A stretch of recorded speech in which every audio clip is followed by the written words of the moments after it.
নির্বাচনী ইশতেহারে দুর্নীতির বিরুদ্ধে অবস্থান নিলেও এবার বাজেটে কালো টাকা সাদা করার প্রস্তাব দিয়েছে আওয়ামী লীগ। এভাবে চললেও দুর্নীতিবাজরা আরও প্রশ্রয় পাবে, এমন মন্তব্য এসেছে সিপিডি ও নাগরিক প্ল্যাটফর্মের বাজেট আলোচনায়। এরকম গোজামিল দিয়েই চলছে বাংলাদেশ সরকারের উন্নয়ন বাজেট। বেনজির বাজেট, বেনজির তো সব দিক দিয়ে। এই বাজেট তো হচ্ছে আপনার কালো টাকার বাজেট। কালো টাকা কি করে সাদা করা যাবে তার বাজেট। এই বাজেটে গরিবদের উন্নয়নের কোনো লক্ষ্য নির্ধারণ করা হয়নি, কিন্তু ধনীদের ক্ষেত্রে এই বাজেটে কালো টাকাকে সাদা বানানোর এক নীল নকশা বাস্তবায়ন করা হয়েছে। বাজেটে জনগণের পকেট কেটে সরকার লুটেরা ও দুর্নীতিবাজদের সুযোগ বাড়াচ্ছে বলে মন্তব্য করেছেন বিএনপি মহাসচিব মির্জা ফখরুল ইসলাম আলমগীর। নিত্যপণ্যের দাম লাগামহীন বাড়তে থাকায় এ সরকার গণশত্রুতে পরিণত হয়েছে বলেও দাবি তার।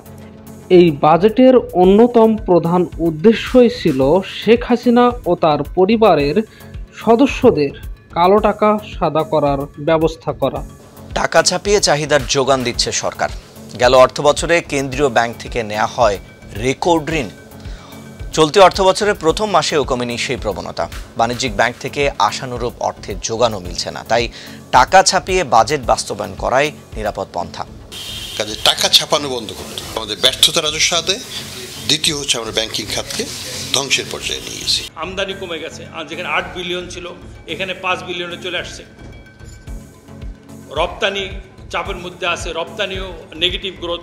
সব কিছু মিলেই আমি দেখি না যে ইনফ্লেশন কমার মতো ওই রকম কোনো পজিটিভ প্রস্তাব আছে। এই বাজেটে বাংলাদেশের অর্থনীতি পুরোপুরি ধ্বংস করে দিয়েছে। বাংলাদেশের অর্থব্যবস্থা, ব্যাংকিং খাত এবং বাংলাদেশের মানুষকে অন্ধকারে ঠেলে দেয়া হয়েছে। এই বাজেটে দেশের যুব বেকারদের কর্মসংস্থানের কোনো ব্যবস্থা রাখা হয়নি। যেমন আমাদের টিআইবি, সুজন, সিপিডি, বিএনপি সহ যারা অর্থনীতি বোঝে, ফাইন্যান্স বোঝে, এরা সবাই মোটামুটি বলছে যে এটা উচ্চাভিলাষী বাজেট এবং এর লক্ষ্য পূরণযোগ্য নয় বা পূরণ করা সম্ভব নয়। আপনি যদি দেখেন যে বাজেটটা প্রদান করা হয়েছে, বাজেটের ভিতরেই আমি খুব সংক্ষেপে বলি যে বাজেটে কি আছে। এই বাজেটটা মূলত 7,97,000 কোটি টাকার বাজেট। তার মানে ইন টোটাল এটা 8 লক্ষ কোটি টাকার বাজেট। আমাদের আলোচনার সুবিধার্থে, যেহেতু বিষয়টা টেকনিক্যাল, অনেকে টেকনিক্যাল বিষয় ভালো বুঝতে পারে না, অনেক সময় ইকুয়েশন মিলাইতে পারে না। এখন যদিও $1 সমান 117 টাকা, তা আমরা আমাদের আলোচনার সুবিধার্থে আমরা ধরে নিই যে $1 সমান 100 টাকা।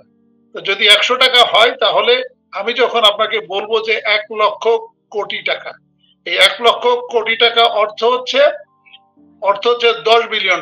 তার মানে 10,000 কোটি টাকা সমান 1 বিলিয়ন। এই ক্ষেত্রে আপনার আলোচনার সুবিধা হবে এবং আপনার দর্শক শ্রোতাদেরও বুঝতে সুবিধা হবে বিষয়টা, যেহেতু টেকনিক্যাল বিষয়। আমাদের 2024-25 সালে যে বাজেট প্রদর্শন করা হয়েছে, সেখানে বলা হচ্ছে যে টোটাল বাজেট হলো 7,97,000 কোটি টাকা। তার মানে আমরা যদি ধরি যে 8 লক্ষ কোটি টাকা, তা 8 লক্ষ কোটি টাকা অর্থ হচ্ছে $80 বিলিয়ন। এর ভিতর আপনার সিপিডি, টিআইবি, সুজন তথা বিএনপি যে বলেছে এটা লক্ষ্য পূরণযোগ্য নয়, কিন্তু এই বাজেটেই কিন্তু বলে দিয়েছে, মানে বাজেট ইটসেলফ স্পিক্স, এবং বলে দিচ্ছে যে হ্যাঁ, আমাদের এই বাজেট লক্ষ্য পূরণ সম্ভব না। এবং তারা এই বাজেটে বলেছে এটি হবে ঘাটতি বাজেট, ডেফিসিট বাজেট। বাজেট হচ্ছে 2 ধরনের, একটি হচ্ছে ডেফিসিট বাজেট, একটি হচ্ছে সারপ্লাস বাজেট।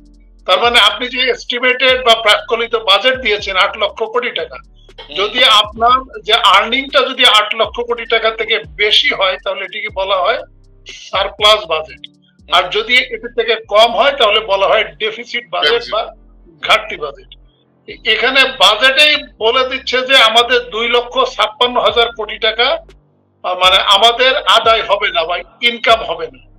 তার মানে এই বাজেটে আবার বলে দিচ্ছে যে আমাদের এই 2,56,000 কোটি টাকা আমাদেরকে ঋণ নিতে হবে।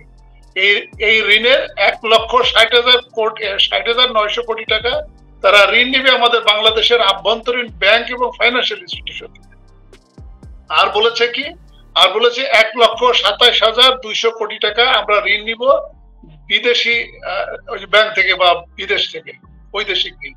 তার মানে সরকারি বাজেটে বলে দিচ্ছে যে এই লক্ষ্য পূরণযোগ্য না, কারণ 8 লক্ষ কোটি টাকা বাজেট, তার ভিতর আমার 2.5 লক্ষ কোটি টাকা আমি সংরক্ষণ করতে পারবো না এবং আমি আর্নিং করতে পারবো না, এটা আমাকে লোনের উপরে যাওয়া লাগবে। তো তার মানে এটা তো সহজ হিসাব, তাহলে সিপিডি, টিআইবি,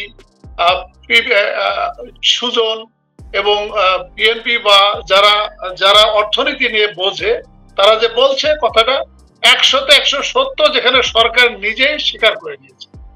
এবং আরো যেটা মানে লক্ষণীয় বিষয় যেটা, এই যে বাজেট ওবায়দুল কাদের সাহেব বলেছেন যে এটা রাঘব বোয়ালদের ধরার জন্য এই বাজেটটা করা হয়েছে, এবং আমাদের ফখরুল সাহেব বলেছেন যে এটি কালো টাকা সাদা এবং দুর্নীতিবাজদেরকে আরো দুর্নীতি করার উৎসাহ প্রদান করা হয়েছে। কথাটা হচ্ছে আপনি যদি বাজেট বিশ্লেষণে যান, এই বাজেটে কালো টাকা সাদা এটা আগেও কম বেশি দুই একটি বাজেটে এরকম সুযোগ প্রদান করা হয়েছিল, এবং বিএনপিও করেছিল, আওয়ামী লীগও করেছিল, কম বেশি সকল সরকার দুই একবার এই সুযোগ প্রদান করে থাকে। কিন্তু সেটি ছিল সর্বোচ্চ 10% জরিমানা দিয়ে আপনি কালো টাকা সাদা করতে পারবেন। এবার কিন্তু করেছে 15%, মানে 15% আপনি জরিমানা দিয়ে কালো টাকা সাদা করতে পারবেন। আরেকটি হচ্ছে যে আমাদের যে রিজার্ভের যে ত্রাহি অবস্থা, এবং রিজার্ভের যে ত্রাহি অবস্থা, এই কারণে তো আমরা আইএমএফ এর উপর আমরা ডিপেন্ড করেছি, এবং আইএমএফ থেকে আমরা লোন চাচ্ছি, এবং লোন চাওয়ার জন্য আমরা উদগ্র বাসনা প্রকাশ করেছি এবং করে যাচ্ছি। কিন্তু সেই ক্ষেত্রে আমাদের রিজার্ভের যে ত্রাহি অবস্থা, এই রিজার্ভ বাড়ানোর কৌশল কি হবে এটা কিন্তু বাজেটে কিন্তু স্পষ্ট করে বলা হয় না যে আমাদের রিজার্ভটা বাড়বে কিভাবে। এখানে আমাদের বাজেটে যে মুদ্রাস্ফীতির কথা বলা হচ্ছে 9.5%, কিন্তু টিটো রহমান আসলে মুদ্রাস্ফীতি কিন্তু 9.5% না, মুদ্রাস্ফীতি কিন্তু 15% এর বেশি। কারণ সরকার কিন্তু গত বছর আপনার হয়তো খেয়াল থাকবে, আপনার অক্টোবর 2023, নভেম্বর 2023, ডিসেম্বর 2023 এবং জানুয়ারি 2024 এই 4 মাসে অন অ্যান এভারেজ 2,75,000 কোটি টাকা cash ছাপিয়েছে। In total 11 lakh crore টাকা ক্যাশ ছাপিয়েছে, যেটা নিয়মের বাইরে। তার মানে 11 লক্ষ কোটি টাকা কিন্তু মার্কেটে ছড়িয়ে দেওয়া হয়েছে। তো তার মানে মার্কেটে ছড়িয়ে দেওয়া মানে আপনার টোটাল যে জিডিপি, টোটাল যে ওয়েলথ বা টোটাল যে সম্পদের থেকে আপনার এই ক্যাশ টাকাটা সারপ্লাস 11 লক্ষ কোটি টাকা।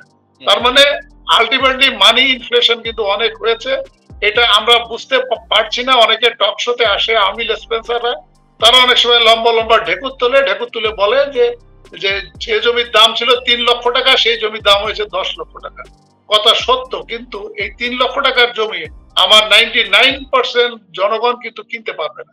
কারা কিনতে পারবে? কালো টাকা, মানে যারা কালো টাকা সাদা করছে এবং যারা দুর্নীতি করছে, বিশেষ করে সরকারি কর্মকর্তা বা সরকারের সাথে যারা সম্পর্কযুক্ত এবং যে উন্নয়নমূলক কাজের সাথে যারা সম্পর্কযুক্ত, ওরা 3 লাখ টাকা জমি 10 লাখ টাকা দিয়ে কিনতে পারবে।